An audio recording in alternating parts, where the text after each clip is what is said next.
Greetings, radiant particles. In this now we wish to converse relating harmony, balance and the golden mean. Now, your Fibonacci calculated a sequence of numbers that had been known for a long time before and has his name applied to that sequence. And that number sequence represented the growth ratios of small mammals. That if you started with one pair of rabbits and allowed them to breed ideally, their numbers would increase according to the Fibonacci sequence. And the same logic applies to all growth, all cellular growth, for your cells increase in ratio according to these patterns, according to the golden mean. Which is why when you look into nature, you will see this pattern everywhere, in the proportions and angles of trees and plants, in the spirals of shells and every facet of growth, in the ratios of your parts of your bodies. And so this is the natural ratio. And even the growth of your brain, the cells within your brains, is defined by this same ratio, approximately 1.614, the golden mean, and its relevant angle. So since the structure of your brain is in these proportions, is it surprising that your understanding recognizes the golden mean? Is it surprising that your artists, naturally, without calculation, create images according to these proportions? And further, recognizing that the cellular growth patterns of your retina, seen from the perception of receiving light from the outside, the growth patterns of your retina are defined in just the same way and are similar to the patterns of seed heads in your sunflower plants. And so the matrix, the pixels of your vision are arranged according to the golden mean proportions. And the intersecting spirals with Fibonacci ratios between them. And so the very images received by your brain from the retina are encoded with the golden mean proportions. And so when you look out into the growth of nature, you see a rightness, a correctness, for it is a match to the actuality of the proportions of your vision. And so looking at nature makes you comfortable. You see beauty in nature because of this, for there is a harmony, a balance between the nature and your very mechanism of sight. And in looking at human faces, those faces most closely arranged in harmony with the golden mean proportions are perceived to be more beautiful. In this we disregard the beauty of the spirit that lies within, for everyone is beautiful. We are just talking about the society judgment and those that deviate most from the golden mean proportions are seen to be less beautiful. But we say you are all beautiful inside, just representing yourselves in different ways.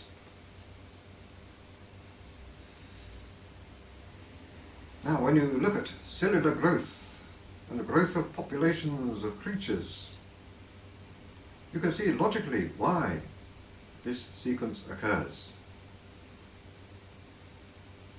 But there are other reasons why the golden mean occurs in this way.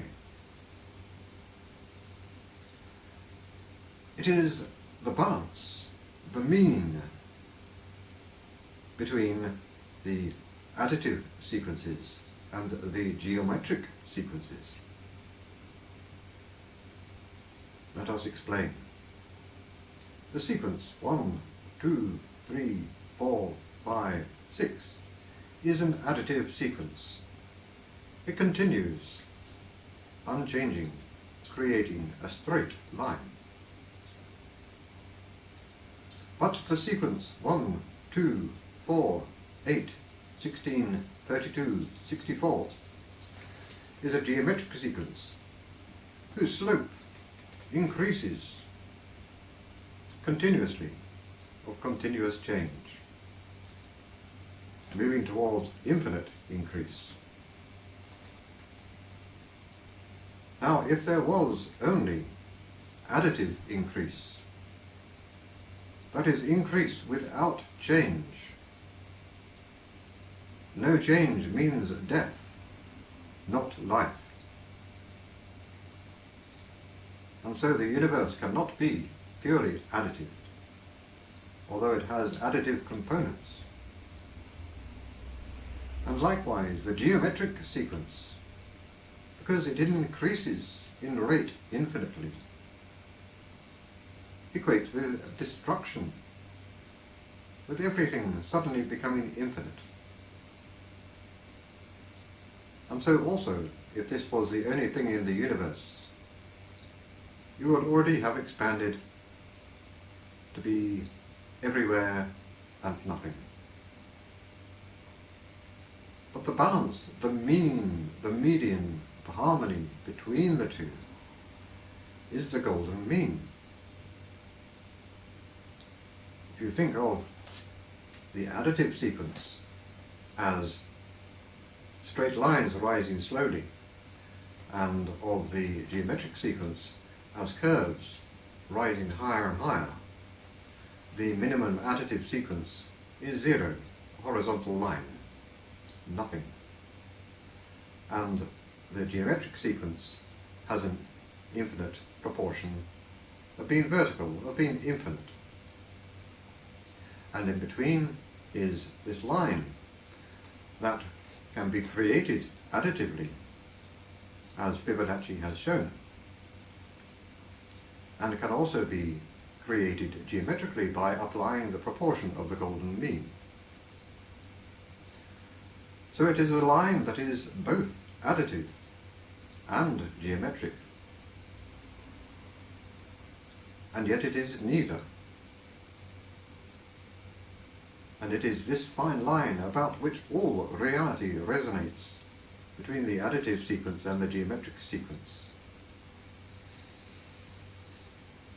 Your very cellular processes, the speed at which your mitochondria operate, and all other molecular cellular mechanisms operate absolutely on this boundary. Any slower and they are less efficient and the cell dies. Any faster and mistakes are made and the cell dies. But right on this boundary between the two is where all your cells operate at maximum efficiency and maximum precision. But while being both additive and geometric, it is neither. It is a fine line of balance. And if you calculate the sequence of the Fibonacci sequence, it resonates about the golden mean proportion, getting closer and closer but never quite making the golden mean proportion until it reaches infinity. So it is never static. It always resonates just a little, one side or the other. And in that resonance, you also recognize darkness and light. Too much light, and you are blinded. Too much darkness, and you see nothing. Only by running the median point of some darkness and some light do you find balance and harmony. If your music was just one note, no matter how perfect the note, you would not listen to it for very long. Music becomes enjoyable when there is contrast, when there are discords that are resolved, when there are harmonic conversations that complete and return to their home key. So the contrast is necessary, the deviation from perfection is necessary. For perfection, in the absolute, becomes nothing. And only by being imperfect do you become something. And in being something, you are perfectly imperfect and imperfectly perfect. For you are as you should be. You are perfect in this now, balancing on the golden mean with your consciousness, not quite being one thing and not quite being another thing. Your consciousness neither exists nor not exists, and yet is both. It is the paradox that originates in the paradox of the void and the one, being the one void and being neither. That paradox is the source of all. And it is that paradox that creates the information field that we are an expression of. And indeed, the information field that all is an expression of. Everything you perceive around you is an expression of information. There is nothing you can remove information from, for everything is created out of information. And even when a thing disappears from your reality, the information of it still exists. For there is only information expressed in multitudinous ways, expressed as fractal matrix grids, as the reality you see around you, as mists of changing energy and resonance, as mathematical formula, as the many words in your literature. They are all but expressions of the one thing. And many of you have been clinging so tightly to the one vision of the reality around you. And a part of the nature that is occurring now, in this moment, is that certainty will dissolve and you will gain freedom to see in different ways, in different perspectives. And in that freedom you will have choice to move to different perspectives that are more harmonious in their imperfect ways. They're perfectly imperfect ways.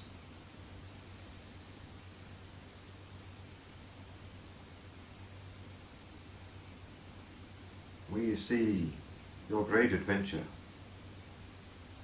and it gives great joy, for you are an expression of absolute harmony, of absolute balance.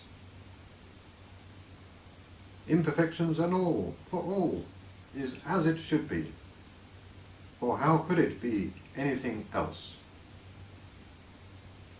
There is nothing that is not as it should be, for all just is. Every possibility exists, and you just see a little tiny speck of that vast infinite array of possibilities.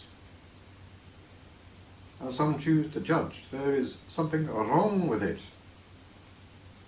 How could there be anything wrong with it? It just is. That is how it be. And your fight against the wrongness produces tension and suffering within you. Complete acceptance of the rightness, the perfectness of the imperfection brings harmony and joy to you. And in that harmony and joy allows you to choose more harmony and joy. For when you do not see your harmony and joy, you search for it. When you see suffering, it produces more of it for you. So accept and own your experience. Be you, for there is no one else to be. How could there be? For you are only you, being you, doing you, accepting you, loving you, being joy and expressing joy, being love and expressing love. And with great cheer and wonderment at your amazing adventure, we bid you greetings.